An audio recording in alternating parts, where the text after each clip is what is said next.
Good morning, City Health Services. How may I help you? Good morning. I'd like to arrange to have my house cleaned. Certainly. I just need to ask a few questions. First, could I take your name?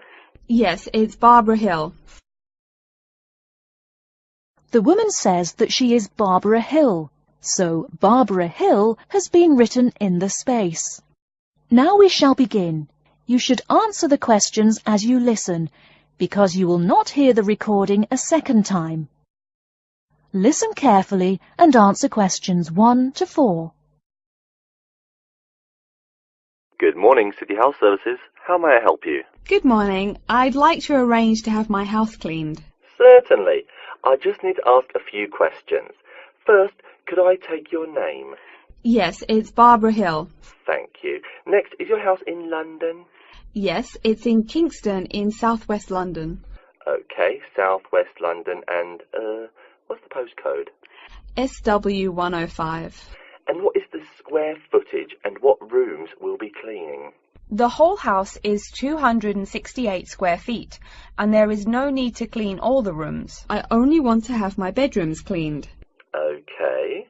How many bedrooms does the house have? 3 bedrooms. Oh no, sorry, we used to have 3 bedrooms, but we only have 2 bedrooms now. Are those single bedrooms or doubles? Doubles. Fine, 2 doubles. There's one more room which needs cleaning. It was used as a bedroom before, and now we have converted it into an office. I understand. 3 rooms have got to be cleaned. And are all of those rooms upstairs? Yes. Then downstairs we have a kitchen diner, conservatory and lounge. The kitchen diner is quite large and has the usual equipment: cooker with oven, refrigerator, cupboards and worktops. The conservatory has a lot of plants, but there's no need to take care of them. The lounge has a leather 3-piece suite and a large coffee table. Thank you. And do you keep any pets? Yeah, I really love keeping them. I've got 2 dogs and 3 cats. Okay, then if our staff come over to offer the service, please take your pets away. Have you looked at our service packages? Yes, I have one in front of me. Excellent. Before you hear the rest of the conversation, you have some time to look at questions 5 to 10.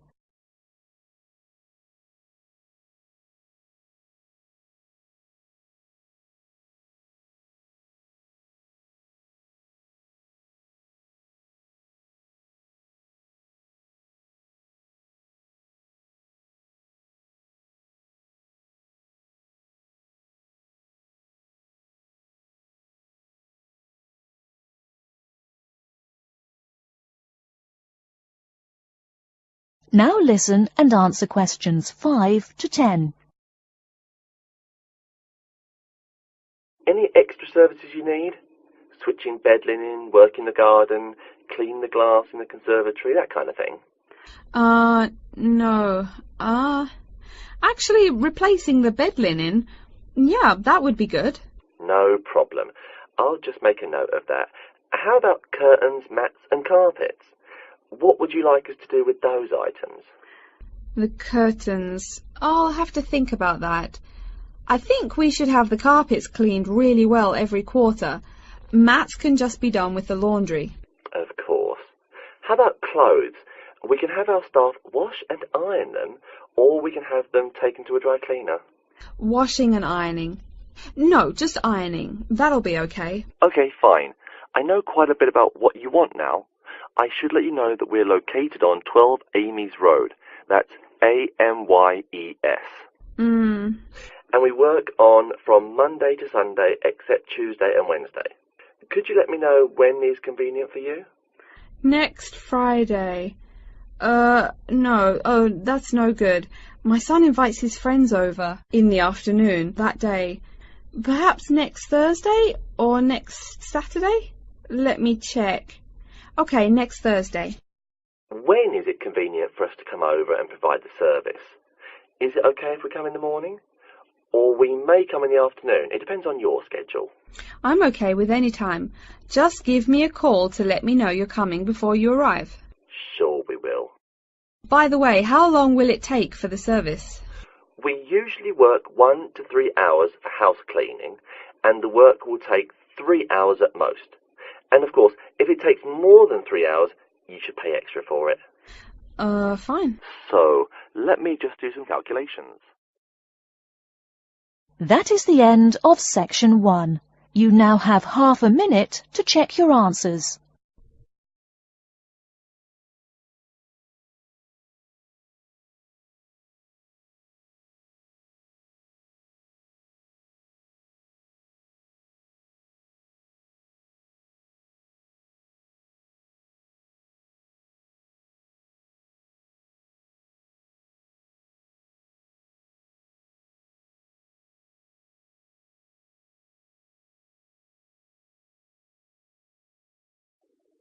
Now turn to section 2.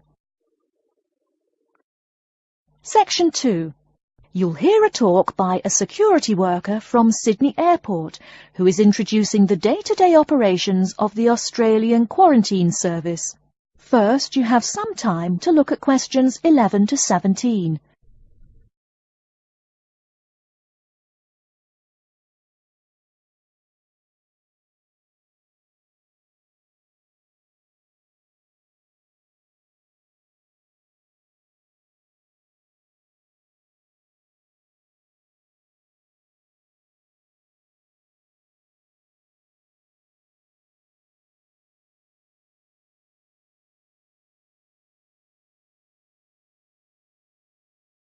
Now, listen carefully and answer questions 11 to 17.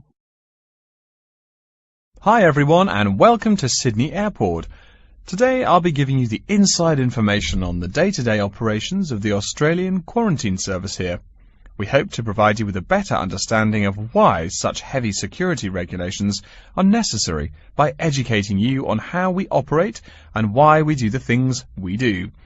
We're not here to try to persuade you to fly through Sydney Airport, though we hope you'll find your experience relatively stress-free and comfortable. First things first, our personnel. Can anyone guess how many people work at Sydney Airport? We have 200 alone working in Terminal 2. So can you guess how many in the whole airport? I heard someone say 360. That's getting closer. What? Did someone say 2,000? That's way too high. Sydney Airport actually employs 440 people. A lot, right? And about half of those employees work in security-related matters. Moving on to our not-so-human employees, let's come and see our favourite pooch, Milton. Milton is our best drug-sniffing dog on the force. He's friendly to most people. You can even come pet him at the end of our tour. Burnouts, beware though. He'll find everything. Notice that even though there are so many of us around him, Milton stays quite calm. This is the precise reason he was chosen for the job. Dogs that are chosen are not predisposed to sniff out different narcotics. That's something we teach them already. So here's a part of the airport most people never notice, the cargo transport terminal. This is where packages are shipped to and from. Normally we ship around 4,400 packages per month. In this airport alone, over 52,000 packages were shipped in and out over the past year. We ship to and from 170 different countries. Not bad, eh? Probably it will go up to over 72,000 packages this year. And despite over 100 flights in and out of here daily, the number of lost or delayed packages is impressively low. If you send your package through here, rest assured we'll get it where it's going. Let's move on to the area most of us are familiar with, the passenger terminals. In order to be allowed into this area, you must pass through security with your ticket and, if you're travelling internationally, your passport. If you're travelling domestically, you just need a legal form of ID. If you don't have those, you will not be allowed to pass through security and board your flight. During the security scan, your carry-on items will be checked for dangerous items such as weapons, sharp objects, and liquids that exceed our specified limit.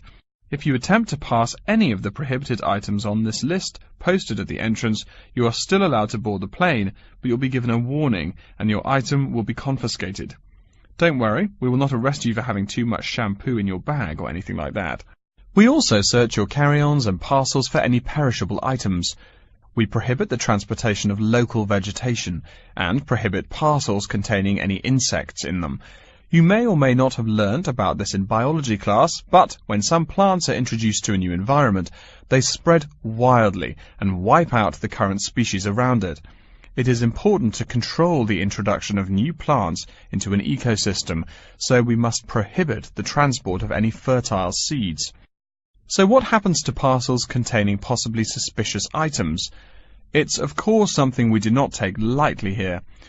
If an object passes through the scanner that appears suspicious in any way, it is separated out for manual search by a member of our trained security personnel. If an illegal plant or simple sharp object like a pocket knife is found, it is simply disposed of in our biohazard waste containers, and the package itself is returned to the sender, or passenger if it is for a passenger flight. More serious weapons are reported to higher authorities for investigation. Before you hear the rest of the talk, you have some time to look at questions 18 to 20.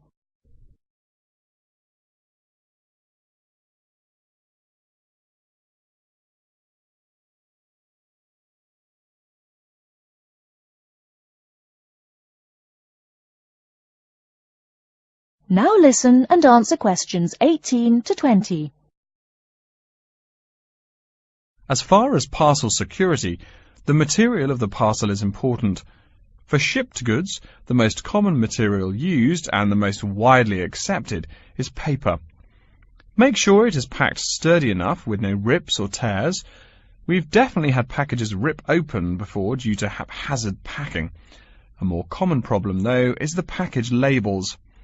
When an item does not make it to the right place, this is the most common reason. The label may not be in the right place or marked clearly enough.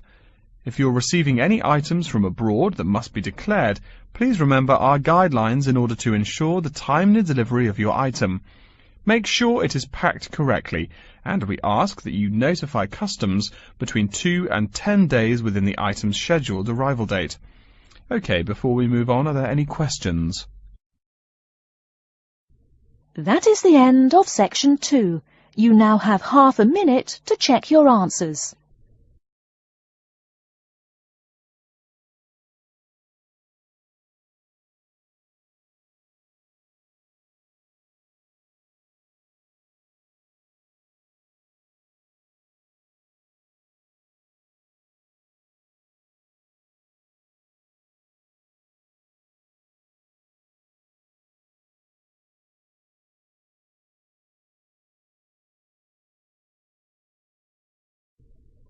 Now turn to section 3. Section 3. You will hear a librarian called Adam Smith talking to the students about how to use the facilities in the library. First, you have some time to look at questions 21 to 26.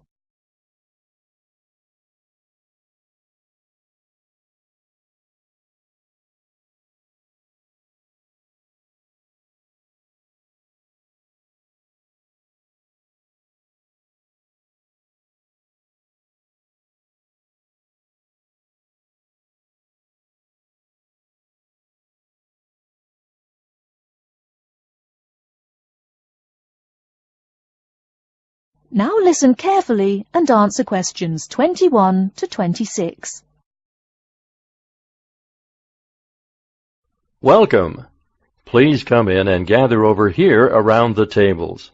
My name is Adam Smith, and I'm the librarian here.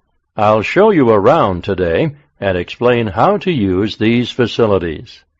Hopefully, when I'm done with it, you'll know the ropes. And please feel free to let me know of any questions or concerns that you may have. Now we're at the gate of the library. Upon entering into the door, you'll find that the restrooms are on your left-hand side, and opposite them is a photocopy room. Many of you are wondering about the check-in and check-out process. What you have to do is go to the circulation desk, which is to the east of the photocopy room. The reading room is a really large area in the center of the library, just to the north of the circulation desk. I'm sure you won't miss it. If you're here to do research, this is where you should bring books to look through. However, if you're here to do any group projects or other interactive activities, I advise you to use one of the study rooms, which are just to the east of the reading room. Moving on to the southeast corner, we have the Periodical Section, just next to the study rooms. We have a collection of different newspapers and magazines in this section. You can get last week's weather reports, or all the top stories 5 years ago. Our periodicals can be traced back 20 years to the time when our school library was built. Our first question. Yes. Can we check out magazines from the library? I'm sorry, but you cannot take any periodicals out of the library. You're welcome to read them for as long as you want while you're here, but you cannot check them out. I wonder if there is any place where we can get some food in the library. Do we have a store here? Of course. The Food Service Center is just meters away from the study rooms. It's on the northeast corner as you look at the map. The Food Service Center offers different kinds of snacks, though it's not big. Well, moving on along to the west, you will find the Video Resource Center on your right hand. We have educational videos and documentaries, as well as major motion pictures. We ask that you pay attention to the tag on the video that you pick up, as many of our documentaries are for on-site viewing only and may not be taken out of the library. To the west of the Video Resource Center is our satellite TV station. Here we stream the news from Channel 19 for most of the day. How many channels does it have? It does have nearly 200 channels, but we generally will give top priority to channels with some big events, like presidential addresses or other breaking news. During the coverage of the presidential debate, students will take a break from studying and flock to watch it. Last, but perhaps most important, is the inquiry desk. It's just on the left-hand side when you walk into the library, so it's impossible to miss it. If you have any questions about how to use equipment or where to find something, come and ask the assistant. Don't be shy, because that's what they're here for. Before you hear the rest of the talk, you have some time to look at questions 27 to 30.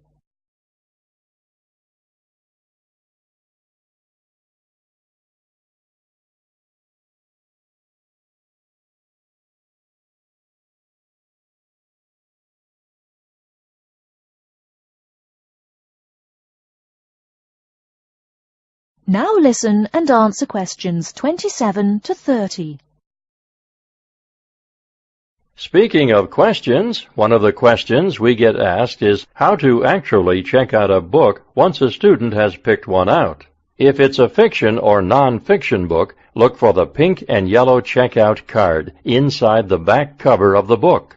You can also find information about the book on these cards, including its publishing date, genre, ISBN, and a log of dates it's been checked out before. Present this card to me or any library assistant, and we'll stamp it, and then the book can be kept for 3 weeks. You can find general information on a field of study by using one of our subject guides. We have them on paper here, but any of our computers will allow you to search within fields as well. What if the library doesn't have a resource we're looking for? Great question. I'm going to address that. Our library is a network with a number of other universities in the area, so if there is something you're looking for and it's available somewhere in the area, we'll be able to get it for you. However, there are universities which are not part of the network, so we do not share resources with them. If you want more information about the library and its resources, you'll find it in a labeled blue folder on my desk in the Enquiry section. Okay, so that's a lot of information all at once, and I don't expect you to remember it all. The most important thing is please be respectful of the staff, and if you need help with anything at all, come and ask me or one of the assistants. All right, any questions? That is the end of Section 3. You now have half a minute to check your answers.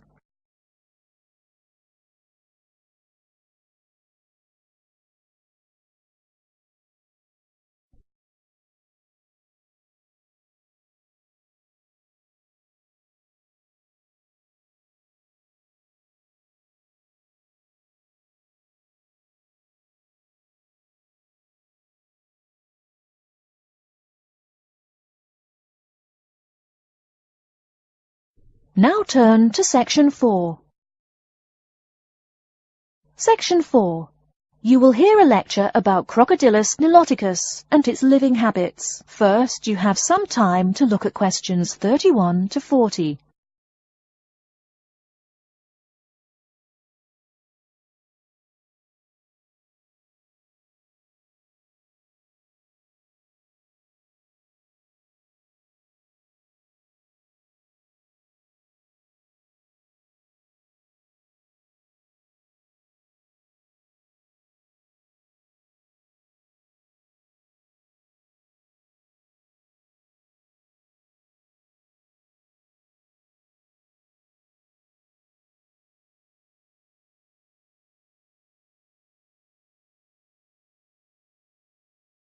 Now listen carefully and answer questions 31 to 40. Good morning. Today we will continue our study of Crocodylus niloticus by talking about its living habits. We've already discussed the evolutionary attributes that set it apart from its crocodile relatives. Does everyone remember that? Yes, it has an extremely narrow snout and 3 or 4 rows of protective scales on its back, as compared to 2 rows on other members of the Crocodylus genus. Let's take a look at how these carnivorous man-eaters live, where they live, and finally, whether they really deserve their vicious reputation. To start, I'd like to address a great question posed to me by a student during yesterday's office hours. We talked about the distribution of crocodiles in Africa and saw that they are highly concentrated in the south and west of the continent. This student noticed that on the map displaying the distribution of crocodiles across Africa, there were no crocodiles in the northern region, and found no mention in the literature of the existence of crocodiles in the north of Africa. Why might there be no crocodiles in North Africa? Let's save this question for later in the lecture. To find out more about the social habits of the African crocodile, one researcher named Tara Shine of the University of Ulster in Northern Ireland conducted a survey of the wetlands in Mauritania and received reports of 46 crocodiles living in one group, or float as we say when referring to crocodiles, though the usual number is a little less than half of that. In general, crocodiles are more highly concentrated in wet subtropical environments, near bodies of water and rich vegetation. While South American crocodiles thrive in cool rainforests, the African crocodile is more equipped for heat. Though they can survive at the hot temperatures found in some deserts, they are not equipped to handle dry climates, and thus cannot survive in places like the Sahara Desert of North Africa. As cold-blooded animals, crocodiles' core temperatures fluctuate from their average of 38 degrees Celsius as external conditions change. Thus, they need to avoid extreme temperatures. Others live an underwater life, keeping a body temperature close to that of the water. As their own unique method of regulating their body temperatures, some African crocodiles have made dens by digging holes in the ground to provide themselves with a cool, dark place to retreat from the hot African sun. Speaking of the hot African sun, let's go back to the question asked at the beginning of the lecture. We know that there used to be crocodiles in northern Africa, yet today there are none. What are some possible explanations for this? Some students have suggested that the African crocodile has evolved from a desert creature into a wetland creature, thus causing them to migrate south for more appropriate conditions. Others presume that the crocodile was hunted out of northern Africa by a fiercer predator. While these are intelligent guesses, the real story is a little bit different. The key to this migration is that the Sahara Desert did not always cover the north of Africa. About 8,000 years ago, the land was fertile wetlands, perfect for breeding crocodiles. Over time, though, the area dried out and the wetland slowly turned to desert, leading the African crocodile to migrate south to the marshlands they call home today. Some crocodiles did, however, adapt to living in dry conditions. In Mauritania, some crocodiles have learned to survive in an area where they can go up to 8 months with no water, by spending the driest of times in what's called a torpor, or short period of hibernation. To utilize every bit of rainfall, these desert crocodiles dig underground caves that collect runoff, thus staying cool and hydrated. During the mating period in November and December, males attract females to their viciously protected territory through a number of behaviors that range from snapping their jaws all the way to sending infrasonic pulses through the water. Afterwards, the female digs a hole up to 60 centimeters in depth to store the eggs for an 80-day incubation period. The female protects these eggs during the period, and sometimes even helps crack the eggs with her snout at the end. These teeth-gnashing carnivores are softer than we think. Although these vicious creatures have attacked humans on a few occasions, the residents are not afraid of them. In fact, they show a great deal of reverence towards these wondrous creatures. Some say that crocodiles bring water to their habitat, so if they leave, they will bring the water with them. Obviously, this is not true, but it demonstrates the admiration the inhabiting people have for crocodiles. Generally, crocodiles do not predate on humans. They attack when humans populate the crocodile's habitat, instilling fear and uneasiness in the crocs. Like any other species, crocodiles are known to attack when feeling fear.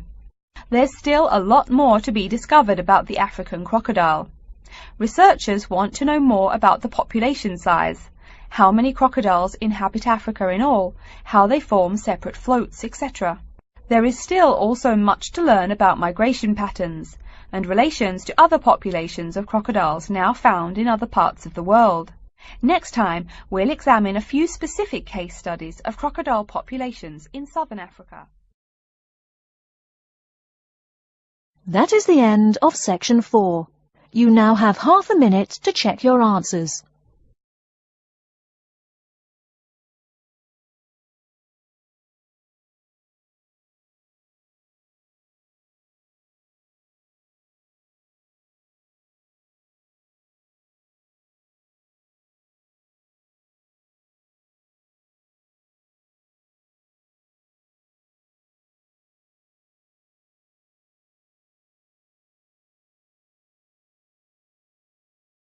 That is the end of the listening test. In the Ielts test, you will now have 10 minutes to transfer your answers to an answer sheet.